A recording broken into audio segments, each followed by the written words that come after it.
আমাদেরকে দেখান কোন আলেম বলেছে মাজার ভাঙতে হবে।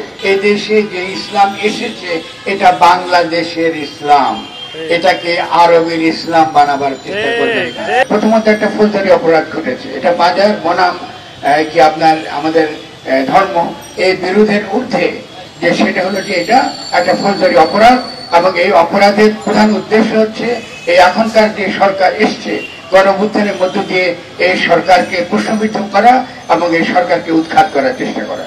এবং এই কাজটা করা শুরু হয়েছে যখন শেখ হাসিনা ঘোষণা করেছিলেন যে আমি যে কোনো সময় চট করে বাংলাদেশে ঢুকে পড়তে পারি। তো ফলে প্রথমে আমি যেটাকে সাবধান করে দিচ্ছি, আমরা এটা মাজার বনাম তথাকথিত ইসলামের বিতর্ক এটাকে যেন আমরা গ্রহণ না করি। কারণ আমাদের সব দিকে যে দাঁড়িয়েছে যে পাশে ভারত, যখন আপনারা ভারত কথাটা উচ্চারণ করবেন সঙ্গে সঙ্গে আপনারা ইসরায়েল কথাটা উচ্চারণ করবেন। কারণ আমাদের কিন্তু আজকে বর্তমানে গণঅভ্যুত্থানের মধ্য দিয়ে যে সরকার এসেছে তার শত দুর্বলতা থাকা সত্ত্বেও, তার বিভিন্ন ক্ষেত্রে তার বিভিন্ন রকম বিশৃঙ্খলা আমাদের সমালোচনা থাকা সত্ত্বেও আমরা 100% এই গণঅভ্যুত্থানের সরকারের পক্ষে থাকবো। প্রথমত যারা যদি সরকারকে দুর্বল করার কোনো চেষ্টা করেন আমরা তাদেরকে অত্যন্ত কঠোরভাবে জনগণ একত্রিত হবে এবং তারা প্রতিরোধ নেবে, ব্যবস্থা নেবে। এবং তারই কিন্তু প্রমাণ আজকে এখানে দেখছেন। আমরা মাজার থেকে এসেছি, আমরা যারা ধর্মপ্রাণ মানুষ তারা এসেছি, আমরা যারা সেকুলার বলে দাবি করি তারা এসেছি, আমরা বিভিন্ন বিভিন্ন জায়গা থেকে একত্র হয়ে আমরা এই গণঅভ্যুত্থানের ফসল যে জনগণকে ঐক্যবদ্ধ করে সে ঐক্যের ভাষা নিয়ে, সে ঐক্যের শক্তি নিয়ে আমরা এখানে দাঁড়িয়েছি। এখন আমি দ্বিতীয় যে কথাটা বলবো, যেটা যেহেতু সময় কম অল্প বলে, মাজারের প্রশ্নটা আমাদের বাংলাদেশে প্রথমত আমার যে ভাইরা যারা মাজার থেকে এসছে তারা খুব পরিষ্কার বলেছেন এই দেশে যে ইসলাম এসেছে এটা বাংলাদেশের ইসলাম, এটাকে আরবের ইসলাম বানাবার চেষ্টা করবেন না।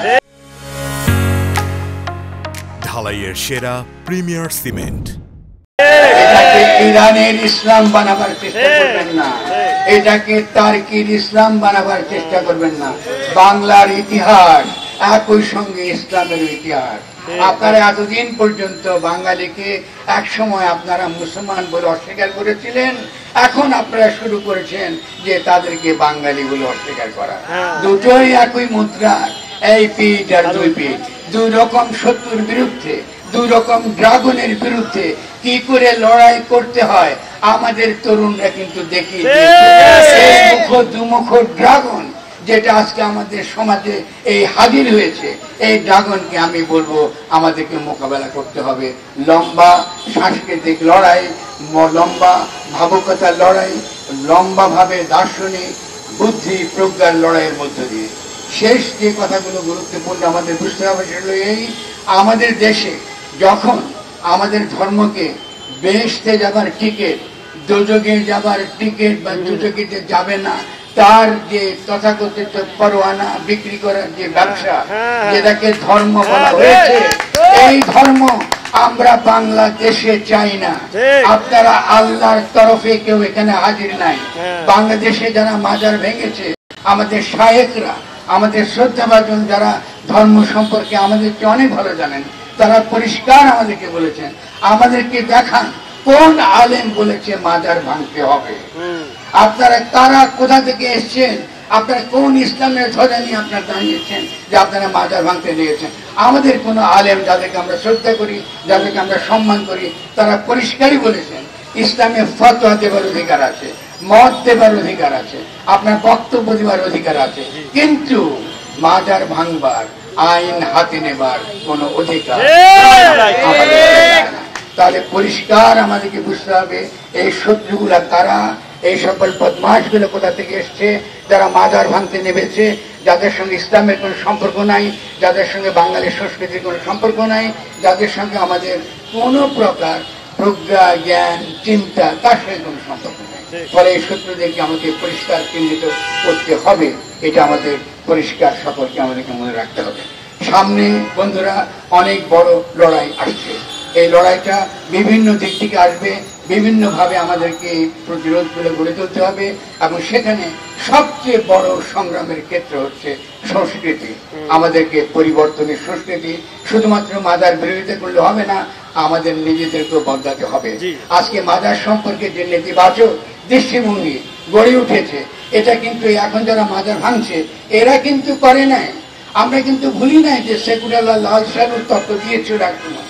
তারা কিন্তু লাল সারুর তত্ত্ব, মাজার বিরোধী, জনগণের ভাবুকতা, জনগণের যে চিন্তা আদর্শ, সে যেমন করে তার আশিকানির দ্বারা ধর্মকে বোঝে, সে যেমন করে তার নবীকে বোঝে, সে যেমন করে ধর্মকে বুঝতে চায়, সে যেমন করে তথাকথিত আইন এবং ধর্মের মধ্যে পার্থক্য করতে চেষ্টা করে, মানুষের ফিতরাতের সঙ্গে, তার স্বভাবের সঙ্গে রুহানিয়াতের বিকাশের যে সম্পর্ক, সেই সম্পর্ক তারা ধরে রাখতে চেয়েছে মাজারের মাধ্যমে। এটার কিন্তু বিরোধিতা আমরা প্রথম কিন্তু দেখেছিলাম সেকুলারদের তরফ থেকে।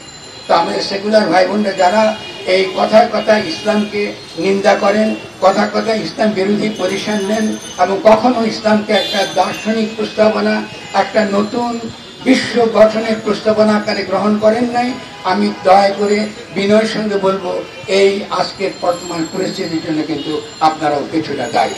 ফলে আমাদেরকে প্রত্যেককে বদলাতে হবে। আমরা যারা তথাকথিত ধর্মের নামে সেকুলারিজমের বিরোধিতা করি, তথাকথিত সেকুলারের নামে ধর্মের বিরোধিতা করি, এটার দ্বারা কিন্তু আমরা কোনো শক্তিশালী রাষ্ট্র করতে পারবো না। ফলে এই যে পুরনো বিভেদের যে রাজনীতি, এই যে বিভক্তিটা সমাজে আমরা দীর্ঘকাল আমরা গড়ে রেখেছি, এই গণ অভ্যুত্থান, এই বিভেদের দেয়াল, এই বিভেদের পাথর উপড়ে ফেলে দিয়েছে। এখন আমাদের সকলকে আমাদের পরিবর্তন হতে হবে এবং এই আহ্বান জানিয়ে আমরা নিজেরা যেন বদলে যাই, আমাদের মধ্যে প্রেম, আশিকানি, ভক্তি যেন জাগে, আমাদের মধ্যে পাশাপাশি যেন বুদ্ধি, প্রজ্ঞা এবং একটা নতুন রাষ্ট্র গঠন করবার, বাংলাদেশকে নতুনভাবে গড়ে তুলবার জন্য যে গঠনতন্ত্র দরকার, সেই গঠনতন্ত্র যেন আমরা সকলে মিলে আমরা সেই কাজটা করতে পারি, সেই আহ্বান জানিয়ে, সেই উদার আহ্বান জানিয়ে সকলকে সে কাতারে একত্রে লড়াই করবার আহ্বান জানিয়ে আমরা